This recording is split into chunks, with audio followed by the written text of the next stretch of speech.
us, we have Nouman Aziz, who's currently the Global Talent Expert out of Germany. And so please join me in welcoming Nouman Aziz, our thought leader for today. Welcome, Nouman. It's really a pleasure to have you here. And I would like to thank you on behalf of Core HRIR Group and the attendees for getting up so early on a Sunday morning. I understand it's about 6:30 a.m. in Germany. Yeah, thank you very much, Kashish. It's wonderful to be part of this platform. And yes, you're right, it's like 6:30 in the morning and a Sunday morning. It was pretty challenging. But I'm really excited that, I'm being part of this platform and I got a chance to interact with so many HR professionals. And it's always a mutual learning, and I'm looking forward to this session. Thank you very much for the intro, and thank you very much for inviting me over. Thanks, Norman. Thank you so much. So without wasting much time, I would like to give a brief introduction about the Core HRIR group. This is basically for the benefit of the people who are joining us for the first time. Otherwise, most of our members are pretty much aware of what we have been doing. So as we talk today, we are now almost a group of 2,000 plus HR professionals, and we've been crossing one milestone after another in a short span of time. The group was formed in January 2017, and the vision is basically to be one of the strongest group of leaders, motivators who believe in fostering learning, nurturing long-term relationships, and remain connected completely selflessly for the sole purpose of making a difference to the HR community. So we are now evolving at a very fast pace and will continue to grow exponentially to become one of the catalysts in bringing growth mindset and provide opportunities to leverage knowledge and talent. So since our inception, we have come up with multiple initiatives focused on sharing futuristic HR strategies, discussion threads, and some of the latest HR news and advances, etc. So I will not take much time, but probably just hint upon what each of the initiatives really means for us. Our initiatives are, WhatsApp group. We have a learning weekend. We have a career center. We have Shining HR Awards. We have our Chai Buddy initiative, which is more like an HR conclave. We have our Code Connect, and we have tied up with HRCI, and we have recently come up with Core HRIR Research Group. So going in the same order, WhatsApp group essentially was one of our first initiatives to basically share latest updates, best practices, seek solution to various HR issues that we face in our day-to-day work days. It is basically a live wire which is active with multiple discussions at all the time. So anytime anybody needs help, the first thing that they would do is just get onto the WhatsApp group. The learning weekend, one of the same series that we are into right now, is where we get all the HR stalwarts from various domains. We request them to share their insights with us, with their experience, and we basically collaborate with them and create a medium to enable learning from their rich experience. Now, thereafter, we came up with Career Center, which is an AI-enabled platform. It is where the global career opportunities are listed for HR professionals. It basically is a very strong tool to connect recruiters and candidates. It is designed to completely automatically match resumes to JDs, and the partner has named the software as Tobu. The next in line is our Shining HR Award, which was basically formed to create an opportunity for young HR achievers and enable them to showcase their contribution and achievement amongst the HR fraternity. Chai Buddy is our core HRIR version of an HR conclave. It is our group's very own, I would say, a benchmark which we set for ourselves, wherein HR leaders and professionals get together to brainstorm and share experiences and expertise within the HR fraternity. This is actually a great opportunity for everyone in the group to connect and network and build strong relations. And as I said earlier, work selflessly for the benefit of the HR fraternity. We have recently come up with Core Connect, wherein we invite views on trending topics, and the best insights are shared and published in our groups on LinkedIn as well, and in our WhatsApp groups also. We're also there on Facebook and Twitter. So the link of which is already mentioned in our LinkedIn on our LinkedIn page, and goes out through to all our mailers about the events. So do look out for the social media connect for to stay connected with us. We have recently tied up with HRCI. So basically, we are also conducting scholarship tests, which is our latest initiative to make it affordable for most of the deserving HR professionals. Our latest initiative is Core HRIR Research Team, which will be focusing on the future of work, the impact on HR, developing future competencies for the HR business partners, opportunities, etc., etc. It's still in the pipeline. We are about to go, live in it in about a week's time. So we'll be sharing the insights pretty soon on LinkedIn. So do stay connected. Now, I would now like to give a brief introduction about Norman, who is, as I said, currently working as a global talent expert with KSB SE and Company. Uh, Norman has not only worked in India, he's also worked in multiple in multiple countries. Right now he's in Germany. He's worked in Pakistan. He's worked in Saudi Arabia. He's worked in Qatar, and more. Regarding his accolades, he has an entire list of certifications and expertise that he has accumulated in his entire career. He is an alumni of London School of Economics, where he studied organizational leadership. He's also global certified professional in human resources from HRCI US. He's also trained in psychometric assessment from Korn Ferry Hague Group.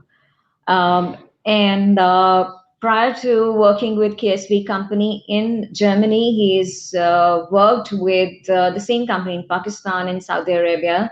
He's worked with TAG Engineering and Contracting Qatar. He's worked with Descon Engineering, OX Technologies. So all in all, he's got a very sound experience in the entire HR domain. We can just mention a few of the areas of his expertise. Of course, the list is not exhaustive, considering the talent house that he is. He's got expertise in performance evaluation. He's worked on succession planning and high potentials management. He is one of the experts in global talent acquisition, engagement, and development. He's worked on executive training, worked with the key management across the world and across all the companies that he's been a part of. He's also focused on employer branding and cultural transformation, creating happiness at workplace, which is so very essential these days, considering we have so many millennials working in in the corporate culture, in the corporate environment. He's also gathered expertise in development and the revision of global HR policies. So talk about any geography, talk about any area of human resource function. He is the go-to person to seek any advice on. Just a two-liner about me. I'm an HR generalist professional with the experience of about 14 years, expertise ranging from talent management to policies to change management, HR analytics, and HRIS. The domains that I've primarily worked on is IT and ITES and professional services. The companies that I have worked with is Bhavna Corporation, Dimension India Networks, One Business Consulting, Smart Cube, and Hydrogen Struggles. So cutting it short right now, I would like Norman to take over the session and give us his insight, his experience, share his expertise on the topic of today, which is managing people, which is actually a vast topic and an endless one. I would say so. There is there's no end to how much of insights we can get on this topic. But this topic is generally so much overlooked and underestimated. So, Norman, over to you now. Thank you so much. Thank you very much, Kashish, for this wonderful, wonderful introduction. I think I'm definitely not capable have to have such an extensive introduction, but thank you very much. I really appreciate your kind words. And as I mentioned earlier, it's wonderful to be part of this platform. And I think you have mentioned all the aspects of my professional career, what I've done in the past and what I'm doing right now. So just to summarize it a little bit, I started my HR career back in 2006 in Pakistan. For around 4 years, I worked in KSB Pakistan as assistant HR manager. And then I decided to move on because I decided, okay, let's go for an international career because HR is something which you can learn a lot once you go beyond borders. This is something which really excited me at that time. And then I decided to move to Qatar. I got an opportunity. I worked there as an HR business partner. And that was a time when I actually worked with, 40, 50 different nationalities. We were working with Filipinos, Indians, Egyptians, Arab nationals, Westerners, Canadians, US. So that was a time when you get to know, okay, how different people behave, how different kind of cultures have different set of values, and how can you really learn from people. I mean, one, you learn from your experience, you learn from your work, but the most important part is that when you are learning from people, that's come the real learning for an HR professional. And then I worked in Saudi Arabia in KSP company for around 5 years as an HR manager. And in 2017, I moved to Germany. So it's been like 10 years I am working or I'm part of KSB in different countries. And if I'll give you a background of KSB, that KSB is a 150 years old company. We started Wow. working in the 18th century in Germany, and now we are working more than 100 countries. We Mhm. have set up in India as well. In India, we got three factories and around 2,500 employees. So altogether, worldwide, we got 16,000 employees, and we are the leading manufacturers of pumps and valves. So wherever you will find industrial pumps, you will definitely find the logo or name of KSB. So that's how our company is, and it's a wonderful, wonderful platform to interact with people from more than 100 countries, and that's how I learn from their culture, from their experience, and from behaviors. What we can, what people demonstrate in day-to-day conversations or on different national projects. Wow, we're really looking forward to hear your insights. I'm sure, having worked with more than 15 people from more than 50 countries, that's really a very, very vast experience. And I'm sure the timeline that we have will be very less to accommodate all your experience. No, thank you very much. I think 1 hour is more than enough, and we already have an interactive discussion. I'm tracking on YouTube because Hmm. I'm also checking out who is online and who are the people who are watching us at the moment, and I can see a lot of comments as well. So before we will kick off, or before we'll get into mainstream discussion, I would request all the participants to type in. If everything is fine, you can see the PowerPoint presentation and you could hear us properly so that it will give us kind of a confidence that everything is fine from a technical point of view, and then we can jump into the main discussion. So I'll wait for any comment. If there would be any kind of technical problem, we'll track it down. So then I will take you through to our main topic. So let me just check it out on PowerPoint Yeah.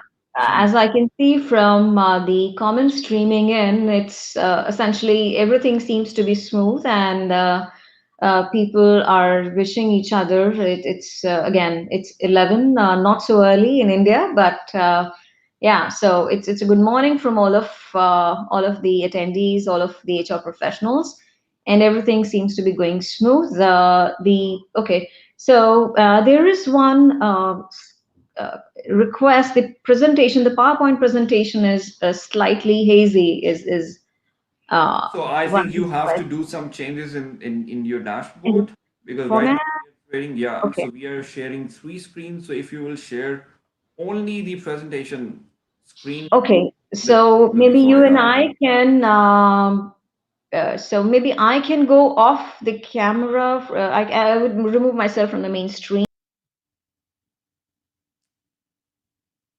No, no, I think you have to come back again. So should we just? I think that would be better. Yeah, so I So we think both are off the now, camera, and the focus is completely on the presentation now. exactly. That's pretty fantastic because then I think screen would be crystal clear for the people who are watching us. Um, No, I think there is an issue with no, StreamYard. half There's of an the issue with the screen is. StreamYard. Yeah, Yeah. exactly. So there's an issue with the StreamYard. So I think if someone is listening us from StreamYard, they can improve their system. But that's the only option. So we can share the PowerPoint presentation the way we are sharing it right now. But it's not very important to focus on PowerPoint presentation because I do not have so much, too much content on it. Because I'll be just giving you highlights about the topic, what we're going to discuss today, and what are the important factors that we should take care in order to understand this great topic of managing people. So on PowerPoint presentation, we just have, some kind of highlight. Sure. Maybe we could just go on to the presentation mode in the, yeah, yeah. Yeah, but Is it then working?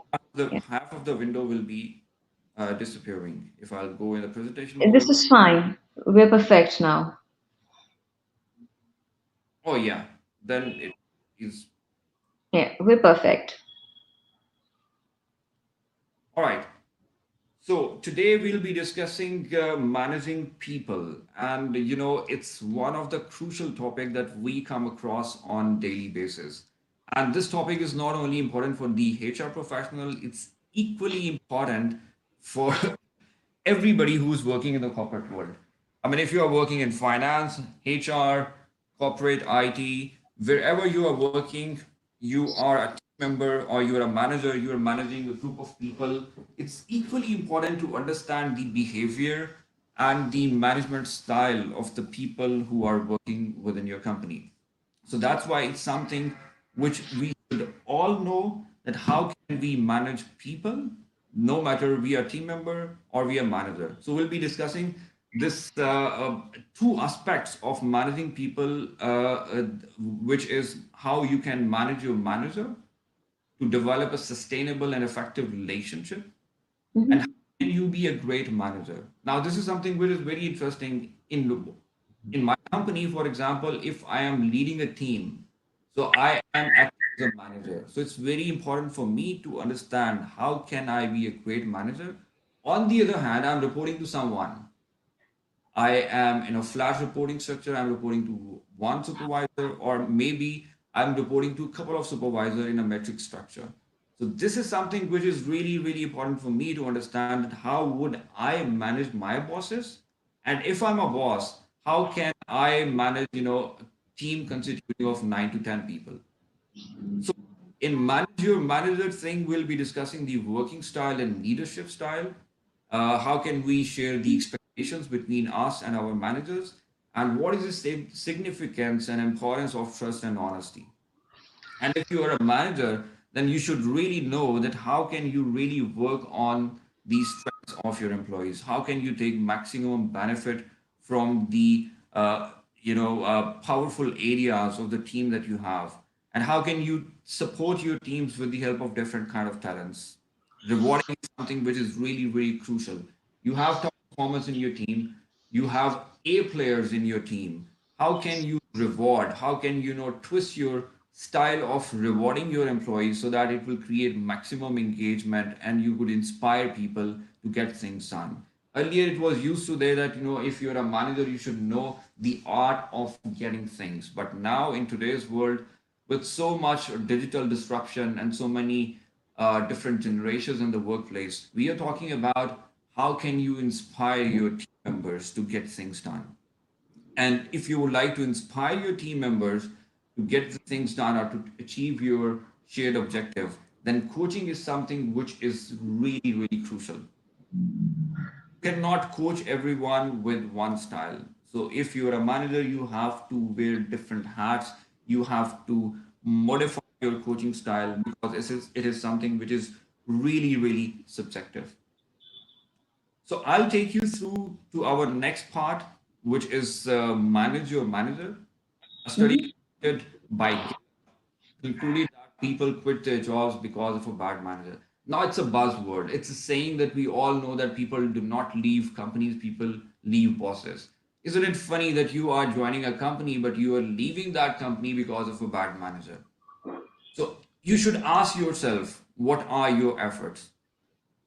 I mean, is it really a bad manager which is pushing you to leave the company?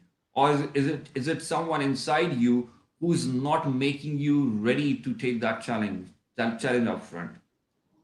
So that's why putting blame on the shoulder of manager is something which we can avoid if we make some positive changes in our attitude and behavior. If we change the way we are working in a company, so then we can really make sure that our manager is supporting us and we are supporting our manager to achieve our functional objectives.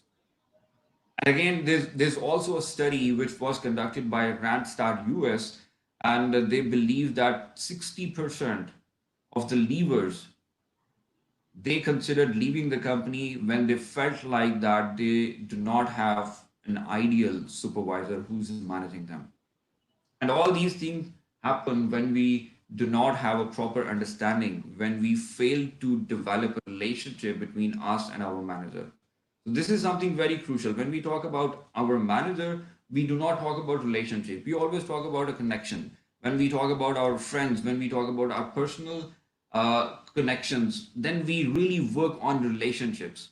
But the moment we come into corporate culture and we talk about our bosses, we talk about our managers who are managing us in day-to-day affairs, then we really do not go an extra mile to develop this connection into a sustainable relationship because our mind does not accept that person related to us so closely that it has a very strong impact on our career. It has a very strong impact in our professional grooming. So the moment we will consider that person someone who can really make big things in our career, then everything will change. So there is a paradigm shift. There is a mindset that should be in place to make this relationship really functional for the mutual benefits for you as well as for your manager and for the company as a whole. Now, some people believe that it's definitely not a technical topic. It's a very general topic. It's something which is pretty common. We all know, and we are facing these situations on daily basis. But it is very very significant and important. No matter how many systems you have in your company, how many digital tools you have implemented, what kind of performance evaluation software you're using, what kind of cloud HR system that you have in your company to bring in the change. But if basics are not set right, then everything would go in vain. And the basics are team culture, team dynamics, how people are, relating each other within that company, and our mutual behavior. They set the overall, corporate culture. If the corporate culture is not right, it has not been done in the right way, then no matter it doesn't not matter what have you invested in the infrastructure, what you have invested in the policies, procedures, it will not definitely give you the desired values, what you would like to get out of your HR systems or what you would like to get out of your company systems. So some people they take these things for granted, and corporate culture move on kind of auto drive system, then it creates problem for the HR people, it creates problem for the line management, and it is definitely a big barrier to achieve the organizational bigger objective. So just give me a second, let me do some kind of technical stuff, then we will move forward with the details of this fantastic and wonderful topic, manager Yeah. manager. Yeah. So I can already see some relevant questions which came up at the time of the registration. So we have accumulated them, we have collated them, and then We can certainly take them up towards the end of the webinar, but yeah, we have certainly a lot of questions coming our way.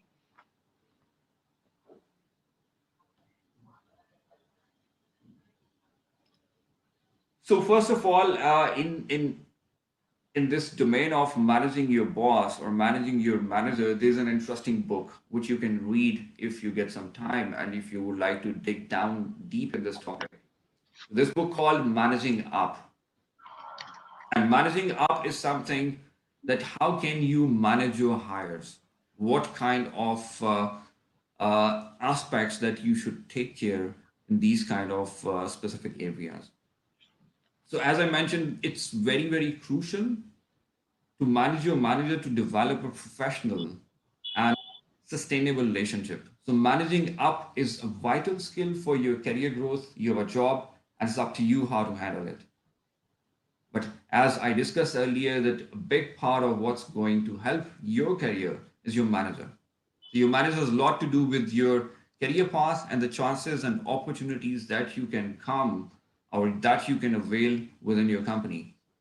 So it's therefore up to you to build a connection properly. So I will go a little bit far from this word connection, that it's up to you to build a profitable relationship with your manager. When we talk about profitable relationship, you might be thinking that it's something that it's a little bit politics, or you would say that you would like to create a culture where you will go an extra mile and make your manager happy.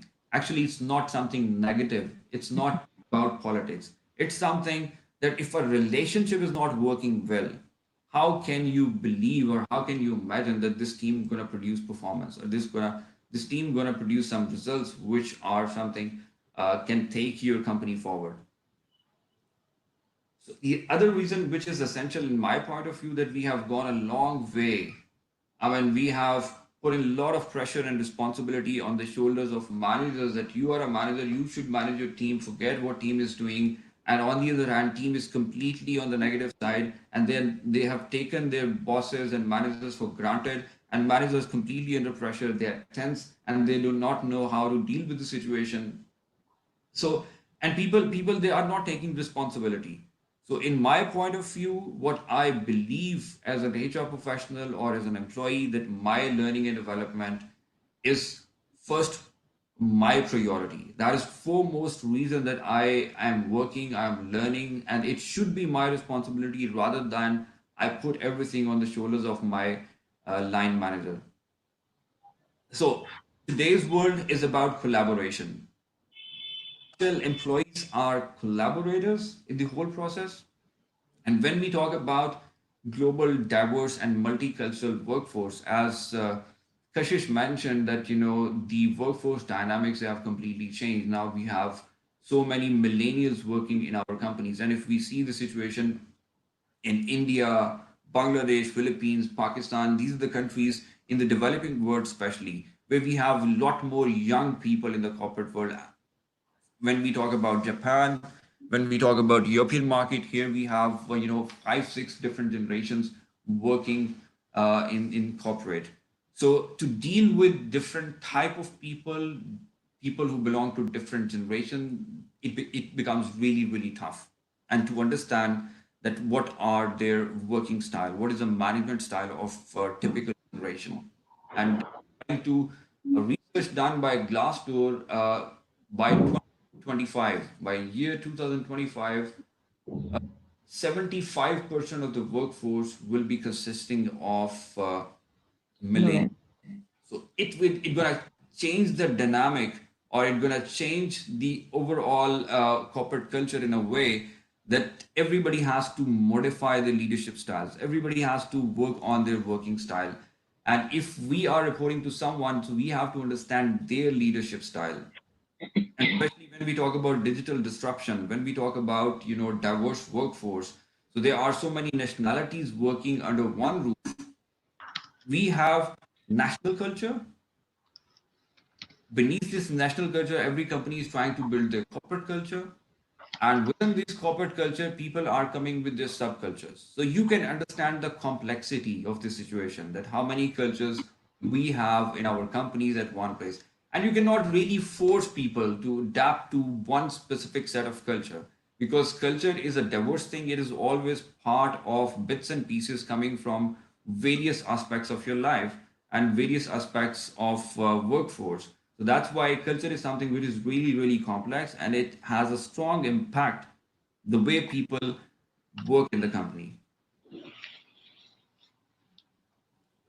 So, in working style, there are three important factors which I consider really, really significant: the way we process data, the way your manager communicates with you, and what are the personal preference of the managers. So, managers process data in different ways. Some managers, they are keen to listen and discuss instead of having information over the email or in the form of a PowerPoint presentation, a formal report. But on the other hand, some managers, they would love to have face-to-face discussions, because face-to-face discussion gives them a chance to pose questions, to pose their inquiries, or to eradicate any confusion in the work. So first of all, it's very important for you to understand the mindset of your manager, the management style and the working style, that how would they like to process the information, what kind of information they need, and which type of information they need. And then the communication method, whether they would love to have a face to face conversation, or they would like to have an email beforehand or a PowerPoint presentation before getting into face to face discussion, which could really make their life easier to assign you certain tasks or to get information from your side, and the personal preferences. So these are the things which are important to identify and to discover the management style of your manager. And similar goes with leadership style. Leadership style is very, very subjective. As I mentioned earlier, it varies dynamically. So there's a famous saying that we like those who are like us. So it does not mean that if we like someone, so we should change our habits and everything according to that person. Yes, if that person has some good traits, why not? So you should always filter that what you should follow, what should you should not follow. But it's a natural tendency that we are always more comfortable with those supervisor or with those managers who share some similar traits with us. So leadership style is something very, very subjective. Each one of us have a different way to lead people. So some managers, they are exceptionally engaged and involved. So if you have an exceptionally engaged and involved manager, try to meet them face to face as often as you could. On the other hand, some managers, they would love to delegate tasks, and they would like to provide you independence and autonomy to execute your day-to-day tasks. But do not forget, if your manager offers you that independence, don't take that independence for granted. Inform them, educate them about meaningful choices that you're going to take in your workplace. Try to know their personality, try to understand your boss, what kind of personality that person. Your boss might be an introvert, he or she might be an extrovert. So an introvert, you cannot deal a boss who is an introvert with an extrovert policy. And you cannot deal with an extrovert boss with a way that an introvert person would like to have information. So leadership style is something very crucial. So understand the leadership style of your boss and then craft your strategy accordingly or craft your working relationship accordingly. Right. Norman, before we go on to the next slide, just a slight bit of interruption here for the audience wants to know there are actually three books on managing up. So, which is the author? Who's the author that they should look out for? Well, I'm very bad in remembering the names of the, but the book you're talking about, for example, I could see the comment from Deepak, and Deepak Deepak Parara. Yeah. three books available on title Managing Up, including HBR notes. So the book I would refer if you would like to give a quick read, and because it's really difficult to read a book constituting of 300 400 pages in this fast and dynamic environment. So you can always buy a book which is kind of a compilation of Harvard Business Review articles. I mean, this book is not by a specific author. It's kind of a package of all the Harvard Business Review articles written on this subject. And this book title is Managing People. So in this book, you will find different types of people, that how can you manage, your working relationship? How can you manage someone who's your peer? How can you manage your relationship with someone who's your personal contact? So this book is something which is really, really short, brief, and quite useful. And the other one with the title of Managing Up, I can check it out, the name of the author, but you can always find on the LinkedIn. If you go to the LinkedIn learning section, you will Yeah. find a training program called Managing People. And the first person who will be giving you some kind of lectures within that learning session, she is the author of that book. But I will definitely check out the name and I can type in the comment section. But the book title is exactly named as Managing Up. Sure. Thanks, Nouman.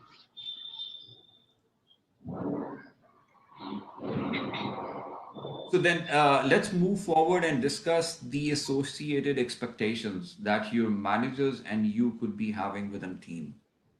So when in a relationship, no matter personal, professional, or with our friends, so we all have some kind of associate expectations. It's formula that less the expectations are, less complications you're gonna face. But in a working relationship, you cannot really curtail the associated expectations. They are something which is beyond your control, because expectations are being set based on the tasks, based on the responsibilities. So you cannot really avoid having less expectations within the team, because these expectations, they are coming from a work environment automatically.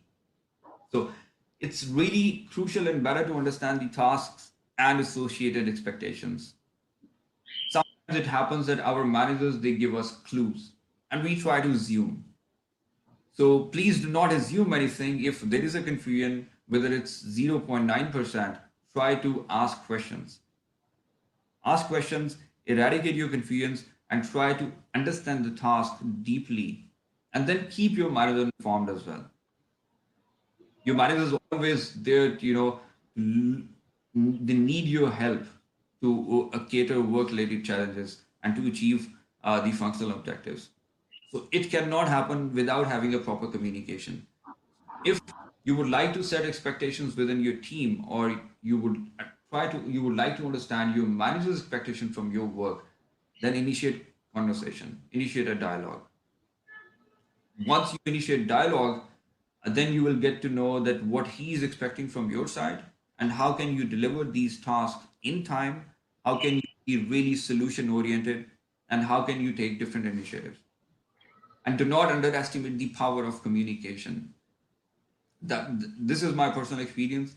Sometimes communication is the basic of every relationship on planet Earth, and this is the most uh, avoided, or most, uh, you can say, taken for granted area.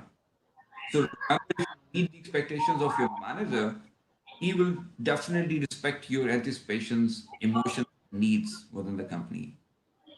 Sure. So expectation management is something very crucial within the boss and subordinate relationship. It's not only the responsibility of the manager to set these expectations, it's the responsibility of the employees as well, that they would go an extra mile and they would understand that what are the work requirements, what are the associated expectations from the boss. And this trust and honesty, I literally feel that I don't need to speak anything about it. It's something which is very, very important, and there is no alternate to trust and honesty.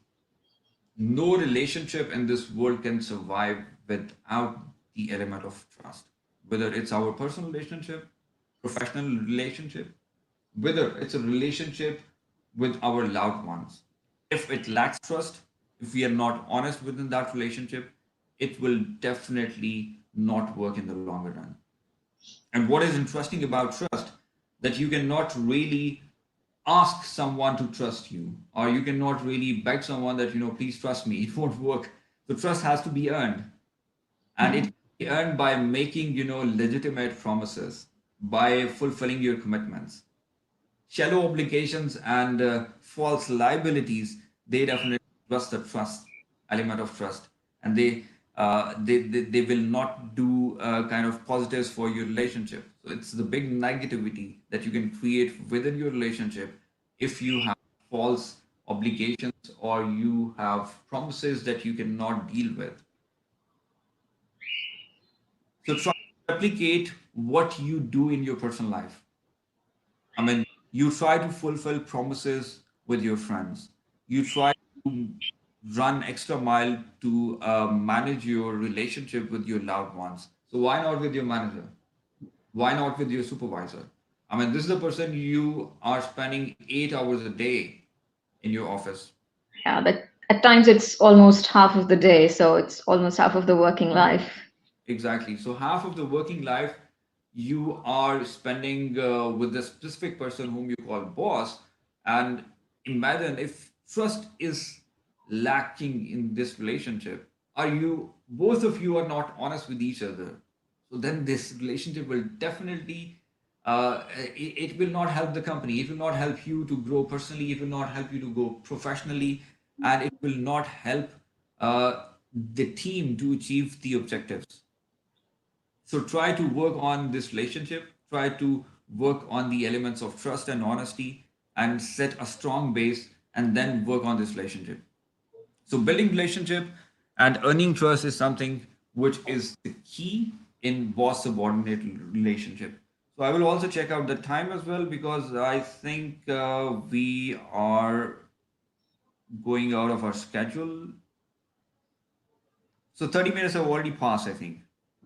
Yes, it has, but yeah, that's fine. I think we still have enough time. Right. So then we will quickly jump into the second phase of managing relationship, which is be a great manager. So now I'm sure that all of you who are managers out there and all of the young graduates who would be manager one day. So this topic is something which is pretty important for all the individuals working in the corporate world. So what we say that the primary job of a manager is to manage people. If you do not know how to manage people, it does not matter how much expert you are in your field.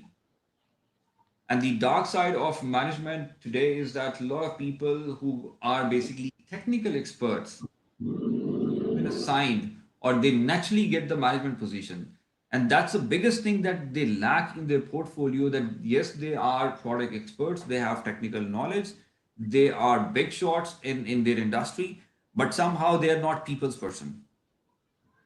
They are not the managers. So what I believe personally that the big thing or the most important aspect that the person should first they should understand that how team dynamics work and how can they manage people. If someone cannot manage people, he or she should not be given this opportunity to be a manager in a company.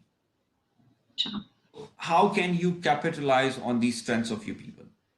So recognize the distinctive abilities of each employee, spot people responses to events, actions, reactions, and behaviors, and try to understand that what are their strength areas. Record all the tasks and activities which may excite your team members. Observe them, listen to them, and try to motivate them with the tasks which they like. And pay attention to the areas of improvement. Do not consider uh, this thing for granted because areas of improvements they are really really important if you want your team to professionally grow in the longer run, and do not consider them as deficiencies. Now, some managers, what they do, that they pinpoint the weak areas in the performance evaluation process in a way that they try to snub or they try to discriminate people based on their deficiencies. That should not be the motive. The motive should be that you consider these areas of improvements as opportunities. So try to convince your team members that these are the areas where they can improve, and they should consider these areas as opportunities to grow further in the career ladder, and do not make big bang out of their weaknesses. Try to modulate them in your communications with your team members. And what can you offer as a manager, uh, that if there are some deficiencies which are stemming or which are coming due to the lack of knowledge, skills, and abilities, you can provide them coaching and mentoring to overcome these deficiencies. Some managers, they also support their team with talents. Now, what do we mean by supporting a team with talents? That be a knowledge partner or associate a knowledge partner, a mentor for someone who needs that kind of information from your side. Take the example of a sales employee who could not achieve his quarterly or yearly sales target. But when you associated that person with a product or with a market expert, so that person improved his performance. So try to understand that what your team needs. They need a mentor, they need a coach, or they need an extra information to perform their tasks. So then provide them these kind of talents, and it can be done by proper mentoring, coaching, or specific training to enhance their knowledge, skills, and abilities. And the last part, which I say that, try to experiment, creative with the job descriptions. Some managers, they do not believe in experimenting thing and they love status quo and they do not go really beyond circle. So try to enrich or enlarge the job to eradicate the areas of improvement. Be creative and imaginative to introduce effective and efficient work design, and be courageous in experimenting unconventional ways of doing things. I remember one of my manager, she always used to assign me tasks which were basically not my strengths. So I was asking her that, why you are doing this? Why don't you give me these tasks which I get really well? She said that these tasks you're already doing well, so no need to work on these things. Why don't you put why don't you pick up this assignment? Why don't you pick up this project? Because this is something which would offer you learning. This is a weak area, and you can really improve skill set within this project or within this specific assignment, which can take you further in your career ladder. And this is something which I learned over the period of time, that what is your strength? It's your strength. You have to sustain it, but you have to focus on the weak areas which you can improve on. I remember a famous quotation by Arnold Schwarzenegger, that when he was working out, when he was competing for Mr. Universe, so he was saying that I always used to see myself in the mirror and focus on my weak areas. I used to ignore my strengths. If my bicep is already working fine, so yes, I need to work it out to keep it, to sustain the pump. But on the other hand, I always used to pick up the weak areas of my body and work on those weak areas. So this is exactly happens with our learning, that if you would like to support our team with talents, we have to identify what are the weak areas where they can improve on, and then to assign them certain tasks and projects where they could learn something to improve their professional growth.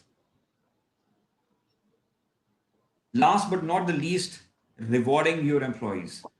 Now, reward is something which can create excitement, which can motivate your team, which which can push your team to go beyond limits. And it's very important that we adapt or we change or we modify the way we reward people. So it's one of the things which can be used to activate strengths of your employees. If someone is good in something, reward that person. So what can stimulate me may or may not stimulate someone else. So that is also very, very subjective. So stimulate the strengths of your A players. And Kashish, this was one of the question which you forwarded me coming from the people who registered for the event, that how can they reward or how can they create team dynamics when they have high potentials on one side and they have people who are not performing well. So how can they really make sure that they could get things done from their team when team got A players and team got B players? That's Then right. Yeah. that try to identify and stimulate the strengths of your A players. So best way to activate employee strengths is acknowledging their efforts, rewarding them, and recognizing their work. So as I mentioned earlier, that employees react quite differently. What motivates employee X may or may not motivating employee Y. So important is to tailor your style or reward program accordingly, which we call targeted rewarding structure. So try to target your reward based on the needs of your team members and try to identify what kind of personality your team members have. If your team member values recognition publicly, recognizes achievement, give him an award. Now companies, they are posting pictures on their LinkedIn and Facebook and social media pages that these are our star employees. Earlier, there's a famous practice coming from McDonald's that they identify star employee of the month and paste a picture so that people could see and the customers could see, okay, these are the bunch of people who are really working well. But now companies have gone far away with the disruption in social media. Now you can utilize your Facebook page, you can utilize your LinkedIn page to tell people that these are your A players. That's the bench strength you have in your company. And if employee is someone who is an introvert, they don't want to be in limelight, they don't want to be in public. So acknowledge their efforts accordingly, but vividly tell them how valuable their work is and how he has contributed in achieving the business objectives. So once you connect the work of an employee with the bigger picture, and you tell them that how they help the company to achieve their business objectives and how they are hitting the bottom line in a positive way, then that is the real motivator and reward for the employee. And yes, we have extrinsic reward structure, intrinsic reward structure. You can reward people with monetary benefits. Some people get motivated just because of a pat on the shoulder. So try to understand the personality of your team members and then modify your rewarding style accordingly. And then comes the last element, which is very, very significant in my point of view, is coaching. What we say that, uh, every successful manager should be a good coach. Some people say that managers are different from leaders, leaders are different from manager. But in my point of view, that if you would like to be an ideal manager, if you would like to be a great manager, then you should have some leadership qualities. Then you should work on your leadership styles. And coaching is something which comes in leadership. If you're not a good coach, you can't be a good leader. So if you would like to be an ideal leader, a good manager, try to work on your coaching style. Adapt and reinvent your coaching style to cater the individual learning needs and capabilities. As I mentioned that we will be having 5 6 different generations. So what motivates generation X may or may not be motivating generation Y or millennials. Or millennials would like to have a different way of being coached as compared to generation X. If your team member is a perfectionist, just like Amir Khan, one of the famous Bollywood star, so perfectionists, they have an insect in that they try to analyze everything in detail before executing a task. And in the corporate world, sometimes we lack timing. We lack time. Wanted to say sight. Sight is a German word or German translation of time. So sometimes we lack time, and managers do not accord ample time to their team members who would love to execute a task in a perfect way. So try to understand the dynamics. Try to understand that your team member is a perfectionist. He would love to do everything 10% right. Give them ample time to execute their task. Grant them excessive time and guide them through to combat challenges. On the other hand, if your team member is a just do it kind of a person, and they have a mentality that they read less but they execute more, and they love to take risks, and some people they try to learn with trial and error. So assign and explain them tasks and give them full liberty and autonomy and independence to execute without unnecessary interventions. For example, I'll give you my example. Now, in certain situations, I would love to execute things on based on my own capabilities. I try to experiment. I say, okay, let's pick up this software, or I will go online on this dashboard and try to experiment things, try to learn by myself. If it would work, fine. If it won't work, then I probably need an assistance from my colleague. Then I probably need an assistance from my manager. So I will be more comfortable when my manager would allow me to, execute these things based on my personal style. But on the other hand, if I get stuck, then I need coaching. So you have to adapt your coaching style based on the needs of your team members. So do not coach them the way you want it to be. Try to coach them the way they want you to coach them. So that's something, it's again a shift in mindset. Sometimes we try to control people uh, based on our personality. I mean, we have a certain personality, and some traits we can't change. They are inbuilt within us, just like when you buy a laptop, you get some features. So it's exactly happens with us when we born, when we grow up, we move up in the career ladder professionally, personally. We got some kind of skill set, we got some kind of inbuilt traits. We can't change them to a certain extent. But miracle happens when we get out of this comfort zone and try to understand the needs of people, and then try to modify our coaching style, our leadership style, our management style based on the individual needs. Then this is a real kind of a kick to the overall team dynamics. So again, bottom line of this topic, which is managing people, managing your team, or managing your boss, that things are changing dynamically, quickly in this fast-paced world with all these digital transformation, with multi-generational workforce, and now there's a concept of home office. People are working from home, so you hardly see them face to face, maybe via web session, but you are not having a lot of on-spot meetings, so maybe once a month. So there are different dynamics, and there's a need to modify, to adapt our style on day-to-day basis, depending on the needs of the times, depending on the needs of the business, and especially depending on the needs of workforce dynamics. So thank you very much.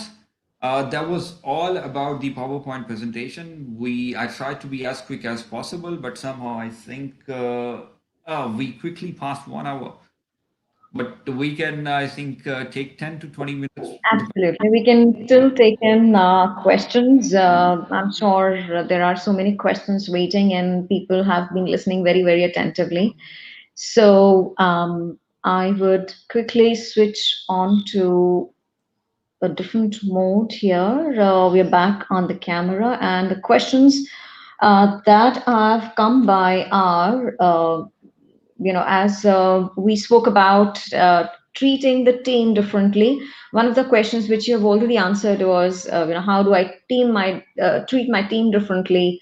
Good performers versus low performers, etc. Yeah. So that's already taken up. Now, from the HR perspective, um, this, the person who's asking this question is Ashish Anand Gilbert, who's Senior Manager HR with Floor Consultancy. And he asks, as an HR, how can we diminish the toxic culture of yes people and build work delivery environment? Now, this is a very fantastic question. When I was reading this question, I thought about the ideal answer.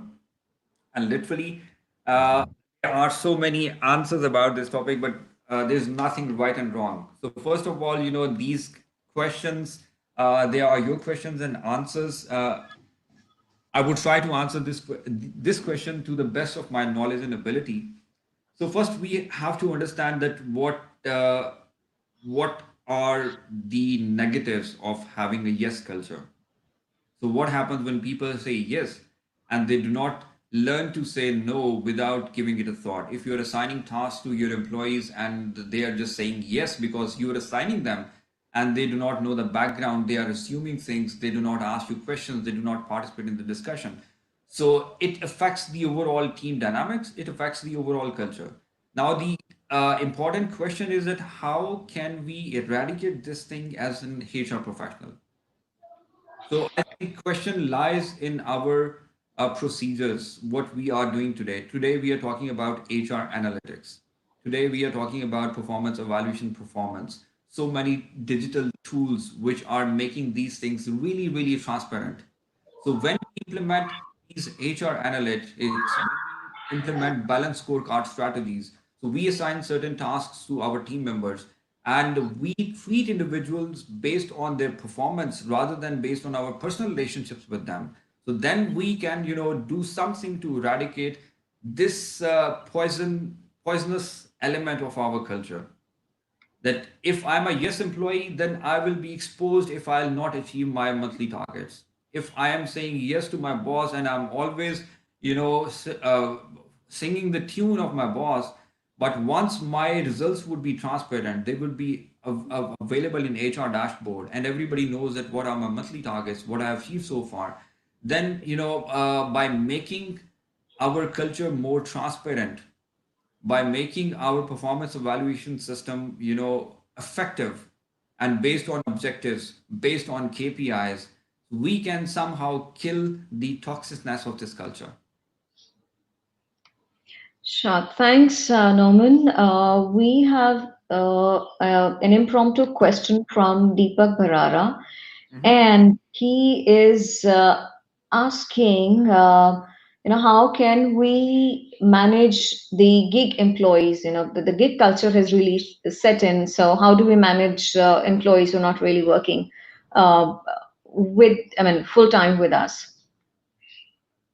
Now, this is again a very interesting question, and it's something which is related to the futuristic workplace in a way that, employees who are not really part of our company, and they might be contractors, contract employees, they might be, freelancers whom we are assigning different kind of tasks or who are working with us on different kind of projects.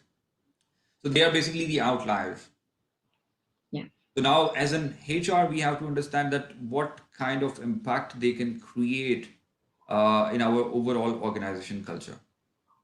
To what extent they are pushing the way we are working, or to what extent they have kind of say in developing the values or in developing the competencies of the overall workplace. So, depending on if I would be managing such people, then I would try to calculate their impact. And if we talk about organization culture, so you have to have a set of values. So no matter you're talking about your permanent employees, you are talking about your contract employees, or you are talking about these gig employees, or you're talking about freelancers who are associated with your company directly or indirectly.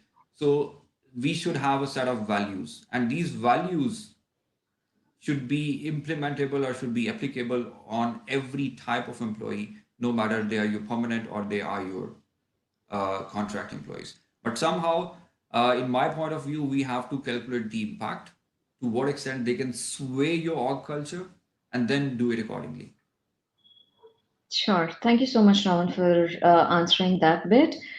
Now, we were earlier talking about managing toxic people. There's another question on the same lines from Prabodh Sirur, who's the Vice President of HR and Manipal Technologies. And he asks, what are the key challenges in managing toxic people?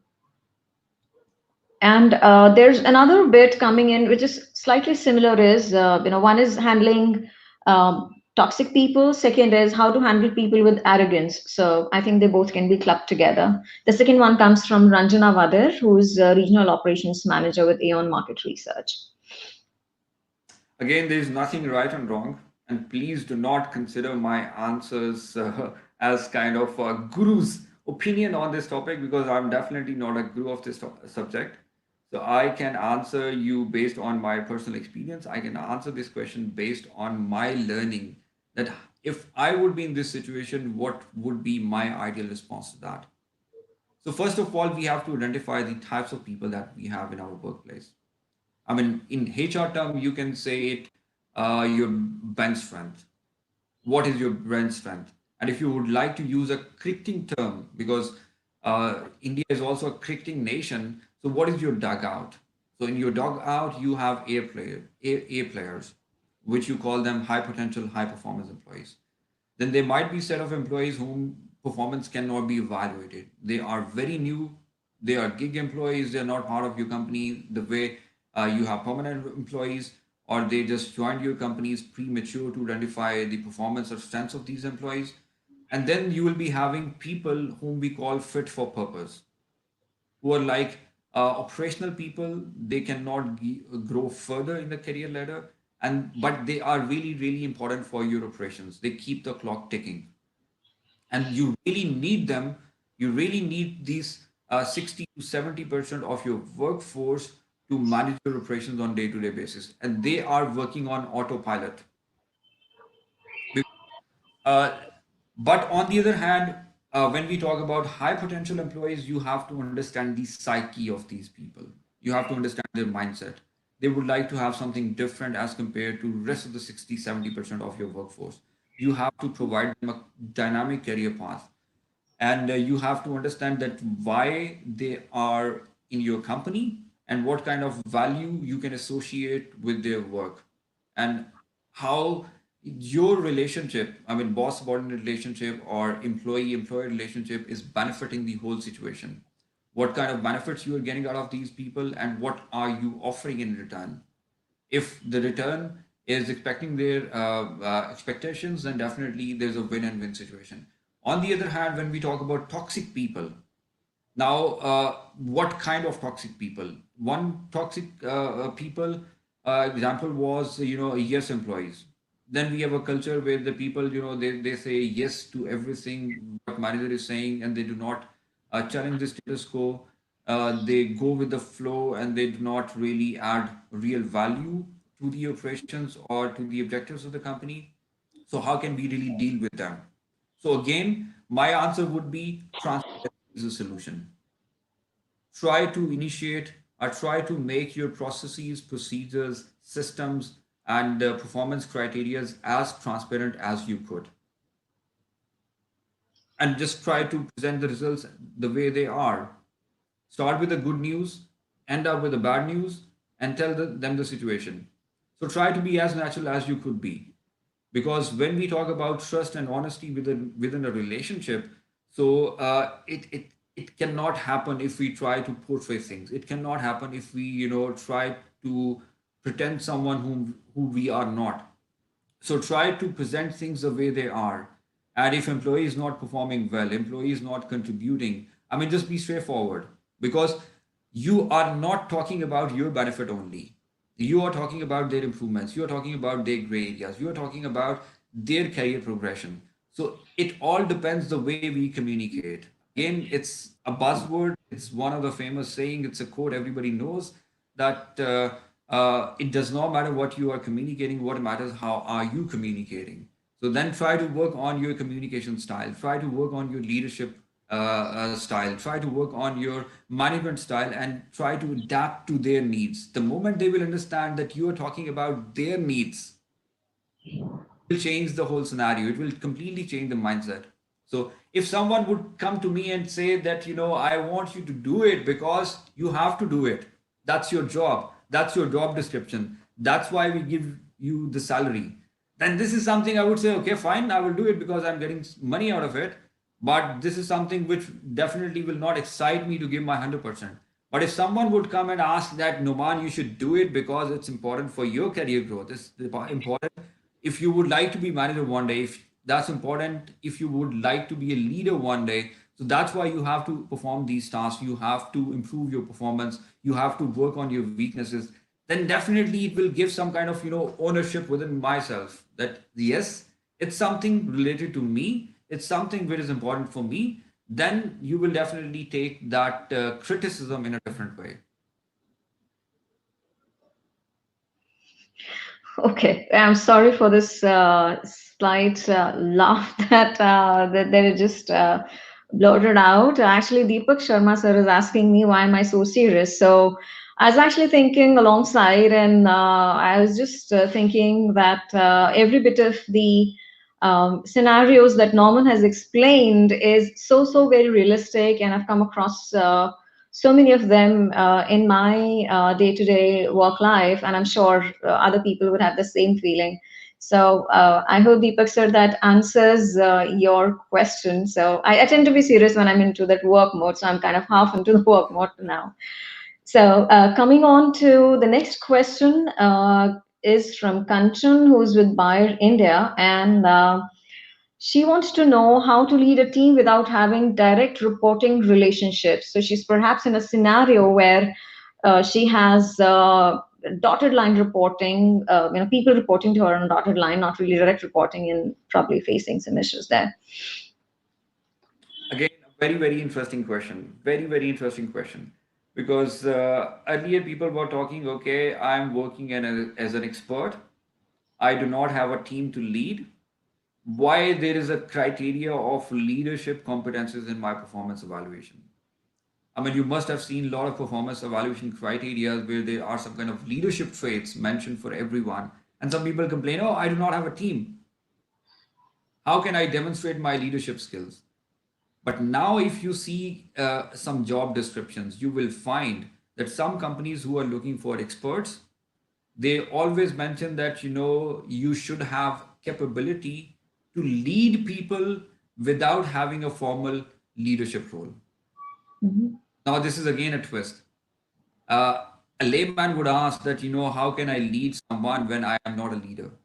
But if we see our current setup, when we talk about flat organizations, when we talk about, global companies who believe in decentralization in a way that, and you might be having a metric structure where you are reporting to two or three managers, or there would be different teams reporting to you who are not coming under direct influence of your authority. How can you manage them? Again, there is nothing right or wrong. It depends on the situation. It depends on the people's personality. It depends on the working relationship. What could happen? Why are you asking this question? Because if you have a team under your direct supervision, then you have certain authority over the performance evaluation or over the promotion criteria or over the increments and incentive decisions over these people. But if you have indirect employees whom you do not have these kind of authority, how can you really manage them? So it's again complex but pretty simple in a way. Try to have kind of a trustworthy relationship with them. Make them understand that why their work is important for you, and how you are connected to each other. Because if I am working with Kashish is in a different team reporting to someone else, but we are working on a same project. So now this is not my project only, this is not Kash's project. It's again the company's project, or it's the company's assignment. So I have to make Kashish understand that, how her work is valuable for me, and how can we really create value for the company as a whole. And how is that work important for her? So when we try to identify our needs and associated expectations, then everything works well. Then you really do not need a certain or formal authority to manage people. Thanks, Norman, for answering that question. The next one is how would you enhance people experience in today's world of automated HR, and what matrix will you use to know it's running at an optimum level? Great question. So Thank you that for is from, this question. sorry, that is from Vikram V. Kalyanpur, who's the co-founder of Catalyst Cube. Yeah. I mean, yes, companies are talking about employee experience these days. Now, what does employee experience mean? First, we have to understand that what does it mean? I mean, everybody's using this buzzword that forget about employee engagement, forget about employee satisfaction. Let's talk about employee experience. And when we talk about employee experience, it starts from when you are an applicant, when you're following the LinkedIn page of a company, when you're following the Facebook page, you are checking out what's going on in the company. So employee experience starts right from the beginning when someone comes in your company as an applicant, and the moment they move further, they become part of your company, they become your family member. Then how can you gauge them? So quite recently, for example, my one of the biggest project that I handled in last years was employee engagement, global employee engagement, and we did it with one of the best in the market, formerly known as Aon Hewitt and now known as Kincentric. So we did that project with Kincentric for more than 16,000 employees worldwide, and that was a global survey. And we try to understand the aspirations of the people, that what people are expecting from the company, and we call it voice of our people. And voice helped us to understand what's going on in terms of workforce dynamics, how engaged people are, and what are the dynamics or expectations of people who are less engaged, and then building on top of that. And on one side, you need these kind of assessments, you need these kind of analytical information to gauge the effectiveness of your corporate culture. But on the other hand, I would say this is just a 50%. You have HR analytics in place. You are working on your HR matrices. You are trying to convert everything into numbers, and you are trying to make or give the numbers some kind of sense. On the other hand, this is the 50%. And the rest of the 50% that lies in face to face communication, that lies in dialogue, that lies in your corporate events. So, if you would like to bring in this positive change in your company, if you would like to bring in the culture where employee could feel that they are experiencing something which is really remarkable, try to bring your leaders on the table of dialogues. I mean, you can do it with roundtable conference. You can organize breakfast with your managing directors. You can invite your leaders, and it should not only happen for your A performers. It should not happen only for the management team. It should happen for everyone in the company.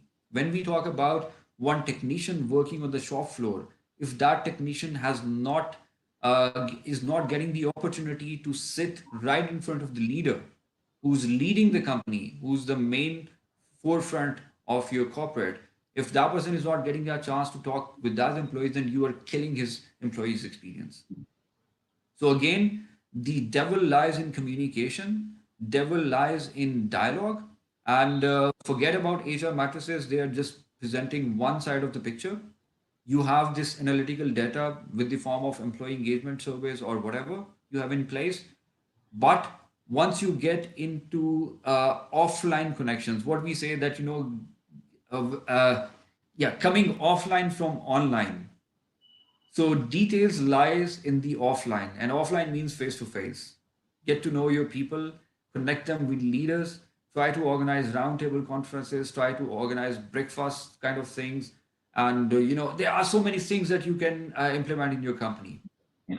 Once you give your employees voice, then you get to know that how effective the employee experiences are.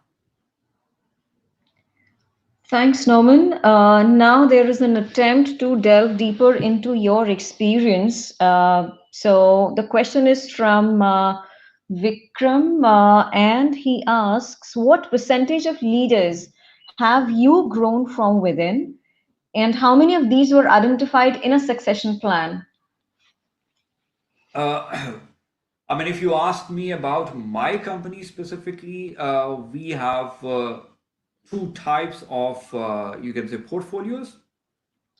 We have succession planning, and succession planning is very, very subjective, direct, and spot on.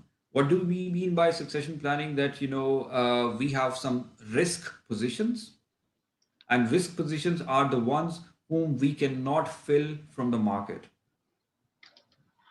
where we do need specific set of KSB specific product know-how, knowledge, and experience. So when we talk about that in KSB, we cannot replace a production manager or sales manager from the market. So this position is something which is really, really important for us for the sake of succession planning. And we have a global succession plan, by the way. So I will not go into the detail that to what extent, what is the percentage, but I can definitely tell you that we have risk positions, and based on these risk positions, we do have our succession plans.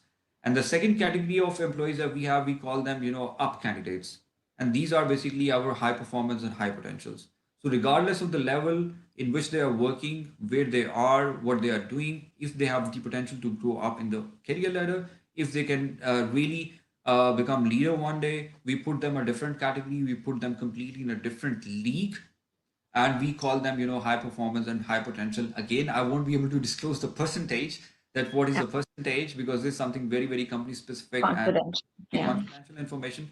But what I can tell you based on best market practices, that what the experts say about this high potential, high performance and succession planning thing, that in every company 50 to 60 or maybe 70% people you should have who are like fit for purpose, and they can keep the clock ticking. They are your operational backbone.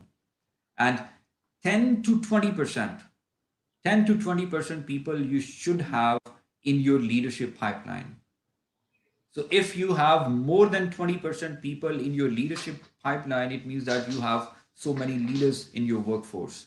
So it would be definitely very, very difficult to manage if everyone is there to lead someone, and you will not find good followers or you will not find good team players.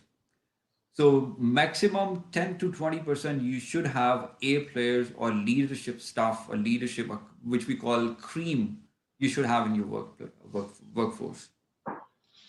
Sure. Thanks, Norman. I had saved one of the seemingly critical question for the last, and this question will have all the bosses all ears to this bit of the webinar now. So the question is from Somraj Day, who is working with G4S Gurgaon as as a general manager HR. And he says, how to manage a boss who falls short in time management, resulting in missing deadlines. The question was pretty elaborate, but then I just put it in a gist form here. Actually, I read this question when you sent me last night, and I thought about it, and I literally, it made my day because this is something really, really interesting that you are dealing with a boss who is actually not punctual enough in deadlines. Again, I have a completely different understanding about this phenomena. I will share you one real world example. One of my ex colleague, one of my friend, what happened that he was fired because of his boss. Again, the similar situation. Boss was not being able to meet the deadlines. Boss performance was low, and he was quite smart, and he was better than his boss in many ways. But somehow we have to understand that we can't change our bosses. Or can you? Can you change your boss? That's a question you should ask someone. And the other person would say, I can always complain about him, but I do not have power to change him.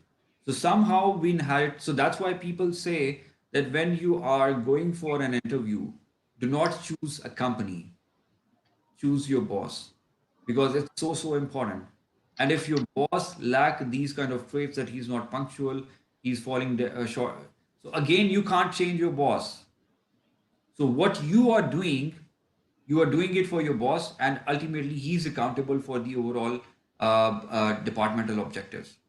So I'm not working in isolation. I'm delivering something. I'm working on an assignment, and ultimately in a higher zone, one level up, my boss is responsible for that assignment. So he is accountable. He's answerable. So in my point of view, we can't change our boss, and the boss is there because of a certain reason.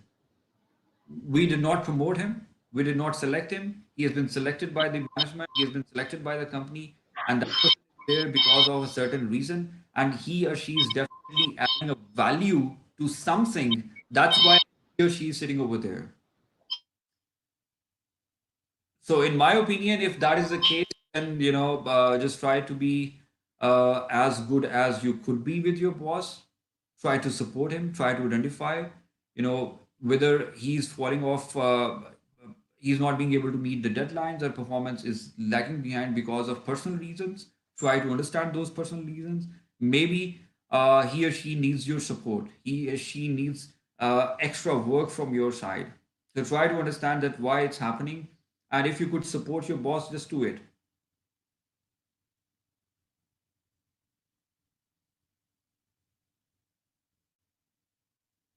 So I think Kashish is a little bit away due to some reason. So I can check out the comments. So there's Yeah, another. just give me Yeah. one split second, Norman. I'll be just right back. Yeah, so I'll be checking out the comments section. So there's one more comment coming from Priyanka. If the company is great to work, but the boss is not great, how to handle this? Then just leave that company. I would say try to choose a boss, or change your function. You always have the option to change your function. If something is not working between you and your boss, you're not happy with the relationship. So before you leave the company, and you have done, but first try to understand that if you are not in good terms with your boss, try to give you 100%. In fact, more than 100% to mend this relationship. If In a worst case scenario, this relationship does not work at all, does not work, and you have done a lot of efforts, but something is not working in your way, then try to change your function. Get into a different function where you could feel that you can add more value. You have a working relationship with your boss. And I think companies should be flexible to accommodate such transfer requests. Sometimes I feel that companies or HR people, they take it too seriously and personally. If someone would say that, I don't want to work this boss, I would like to shift in another department, and they take it too seriously and make it a matter of make or break situation, and lose their resources just because of the fact that they are not being able to transfer them somewhere. So in my opinion, HR, management, and the company should be flexible enough to accommodate such kind of requests. If I'm not comfortable with my boss, then I should have a liberty and I should have liberty and independence to go into a different function before I leave the company. If you will not offer such kind of transfers to your employees, then definitely you will start losing your resources. Thanks, Norman. Thanks for making up for my absence and concluding the webinar as well.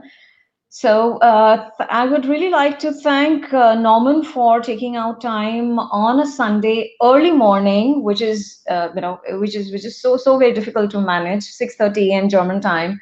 So thanks a lot, Norman, for adjusting to the Indian time zones and sharing your wonderful insights and such great realistic real-time scenarios from your experience. And we have learned how to manage the manager. We have spoken about the working styles, leadership styles.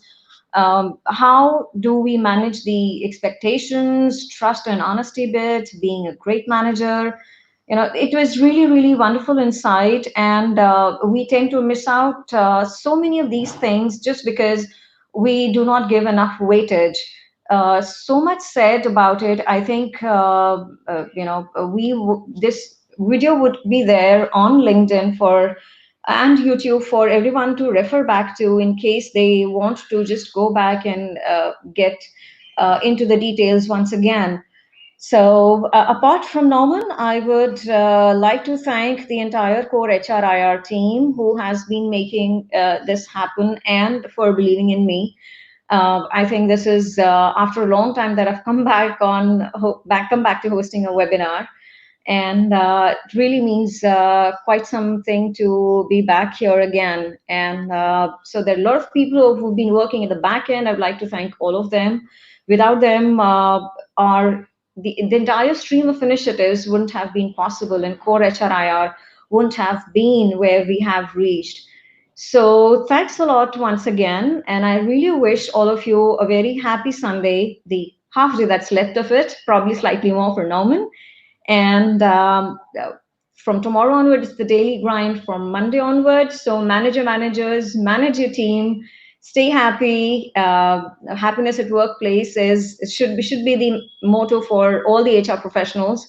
You're leading great organizations, and thanks once again, Norman. Have a great Sunday. Bye and Thank you take very care. much. I really appreciate, the opportunity to speak within this webinar and to be a part of this core HRIR platform. And I really enjoyed the discussion, and it's wonderful to interact, fellow HR professionals from India. And I am really impressed with the quality of questions, to be very honest. When I was reading these questions, and these questions, they really stretched me to think out of the box and to go beyond my limits to, understand these scenarios and to come up with an answer based on my experience. Again, thank you very much for this wonderful discussion, and thank you very much, Kashish and Veer, for organizing this platform. And I really appreciate all these people who was asking questions, who were contributing on morning. And I wish you all the best. And yeah, so maybe we got a chance to talk about these things more on LinkedIn Live platform. So all of you who are listening, join me on LinkedIn, send me a connection request, because I believe in open networking beyond borders, and just be part of my LinkedIn network. And I would love to learn from your experience, because I could see the participants who were actually attending this session, they are far more experienced than me, and they are working on big portfolios. and it was definitely kind of a learning experience for me as well. And I would like to, learn from you guys more. So just hit the connect button and be part of my LinkedIn network. That would be great. And thank you very much, Kashish and Veer, for making me part of this platform. For the I'm sorry about the slight disturbance that's coming in, but thanks, Norman, and for all the attendees, you can always revisit our LinkedIn page and our YouTube page and stay connected.